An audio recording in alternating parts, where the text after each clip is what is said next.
Good evening everyone. শতাব্দীর কিচেনে আপনাদের সবাইকে স্বাগত জানাই। আজকের রেসিপি অরেঞ্জ টি। সামনে গরম আসছে, আর এই গরমের সময় সকাল সকাল যদি এই রকম একটা হেলদি টি থাকে তাহলে সারা দিনের জন্য মাইন্ড রিফ্রেশিং হয়ে যায়। আর এই অরেঞ্জ টি স্বাস্থ্যের জন্য ভীষণই হেলদি। অবশ্যই বাড়িতে বানাবেন। তাহলে চলুন শুরু করা যাক আজকের এই হেলদি ও সহজ রেসিপি। এই রেসিপির জন্য মেন যে উপকরণ সেটা হচ্ছে অরেঞ্জ। এরকম আমি একটা অরেঞ্জ নিয়ে নিয়েছি। প্রথমে অরেঞ্জটাকে কেটে নেব।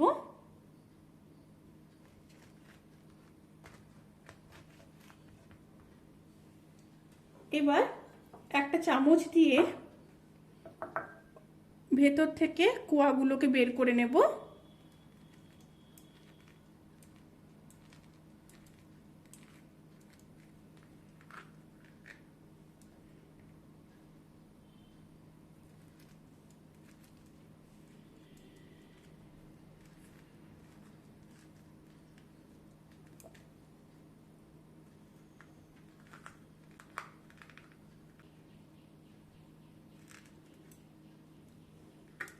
কোয়াগুলোকে বের করে নিয়েছি।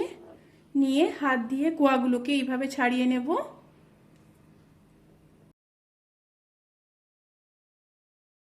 মাঝখান থেকে এইভাবে কোয়াগুলোকে খুব ভালোভাবে ছাড়িয়ে নিতে হবে। এইভাবে প্রত্যেকটা কোয়াগুলোকে এইভাবেই ছাড়িয়ে নিলে সবচেয়ে বেটার হবে।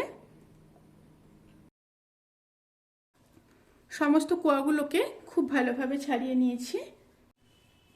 এবার কমলা লেবুর যে খোসাগুলো আছে ওটাকে কোনো কাঠি কিংবা টুথপিক দিয়ে এইভাবে ফুটো ফুটো করে নিতে হবে।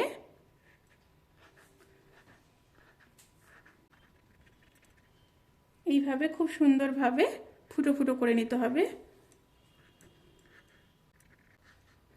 এই রেসিপি কিন্তু অবশ্যই ট্রাই করবেন, দারুণ খেতে হয়। বিশেষ করে সামনে গরম আসছে, গরমের সময় সকালবেলা এই ধরনের একটা টি থাকলে মনটা পুরো একদম ফ্রেশ হয়ে যায়। অবশ্যই কিন্তু রেসিপিটি ট্রাই করবেন। এইভাবে ফুটো ফুটো করে নিয়েছি। এবার প্যানের মধ্যে 2 কাপ মতো জল দিয়ে দেব। জলটা গরম হয়ে আসা পর্যন্ত অপেক্ষা করব। জলটা ফুটে এসছে, এরপর অরেঞ্জগুলোকে দিয়ে দেব। অরেঞ্জ দিয়ে মিডিয়াম স্টিমে 1 মিনিট ফুটিয়ে নেব। অরেঞ্জের সাথে জলটা খুব ভালোভাবে ফুটিয়ে নিয়েছি। এবার 1 চামচ চিনি দিয়ে দেব। এখানে চিনি আপনারা দেখে দেবেন। যদি অরেঞ্জটা মিষ্টি থাকে তাহলে চিনির পরিমাণটা কমাবেন, যদি একটু টক থাকে তাহলে একটু বাড়াবেন। আর যদি আপনারা চিনি না খান তাহলে এক্ষেত্রে স্কিপ করতে পারেন। এবার গ্যাসটাকে অফ করে দেব। একটা সুন্দর কালার চলে এসছে। এবার 2টো কাপ নিয়ে নেব।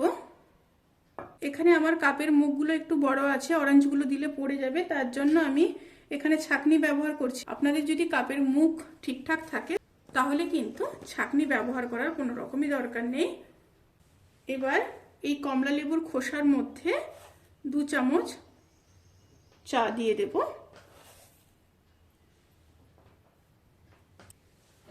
এবার জলটাকে দিয়ে দেব।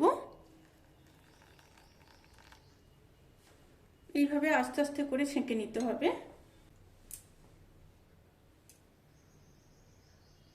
অসাধারণ লাগে খেতে। আর যদি ভিডিওটি ভালো লেগে থাকে তাহলে সাবস্ক্রাইব করে দেবেন। লাইক, কমেন্ট আর শেয়ার করতে কিন্তু ভুলবেন না। পাশে থাকা বেল আইকন ক্লিক করে নোটিফিকেশন অল করে রাখবেন। তাতে করে আমি যত রেসিপি দেব সমস্ত লিংক আপনাদের কাছে পৌঁছে যাবে। এইভাবে আস্তে আস্তে করে অরেঞ্জের জলটাকে দিয়ে দিতে হবে। অরেঞ্জ টি কিন্তু সার্ভ করার জন্য একদম রেডি। আপনারা সবাই ভালো থাকবেন, সুস্থ থাকবেন, সাবধানে থাকবেন। আজকের মতো এই পর্যন্ত। পরের ভিডিওর জন্য অপেক্ষা করুন। টাটা।